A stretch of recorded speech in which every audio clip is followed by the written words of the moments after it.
नमस्कार किसान साथियों। जैसा कि आप सभी को पता है, अब लगभग सभी एरिया में हमारी गेहूं की फसल 60 दिन या उससे ज्यादा दिन की हो गई है।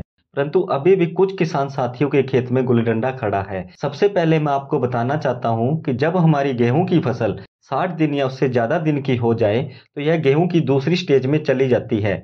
गेहूं के पौधे में गोब का बनना शुरू हो जाता है, या फिर आप यह कह सकते हो कि हमारी गेहूं के पौधे में जोन सा बालियां बनने का प्रोसेस है वह शुरू हो गया है। तो इस समय पर हमें सबसे ज्यादा ध्यान यह रखना है कि हमें गेहूं की फसल में ऐसी दवाइयों का छिड़काव नहीं करना है जिससे हमारी गेहूं की फसल को धक्का लग सकता है, क्योंकि इस समय पर अगर गेहूं की फसल में धक्का लग जाए तो हमारा 30 से 40% तक झाड़ भी खत्म हो सकता है। तो किसान साथियों, हम बात करेंगे इस वीडियो में कि हमें इस समय पर कौन सी दवाइयों का स्प्रे बिल्कुल भी नहीं करना है और कौन सी दवाइयों का स्प्रे हम कर सकते हैं। तो सबसे पहले किसान साथियों, हम बात करते हैं कि हमें कौन सी दवाइयों का छिड़काव नहीं करना है। तो इस समय पर हमें मेट्रीब्यूजिन, सल्फोसल्फ्रान और टोफोर-डी इन टेक्निकल का प्रयोग तो बिल्कुल भी नहीं करना है, क्योंकि यह हमारी गेहूं की फसल को धक्का लगा सकते हैं और हमारी गेहूं का झाड़ कम कर सकते हैं। अब बात आती है किसान साथियों कि हम कौन से टेक्निकल का प्रयोग कर सकते हैं। तो इस समय पर जब हमारी गेहूं की फसल 60 दिन या उससे ज्यादा दिन की हो गई है तो हम एक्सियल वाला टेक्निकल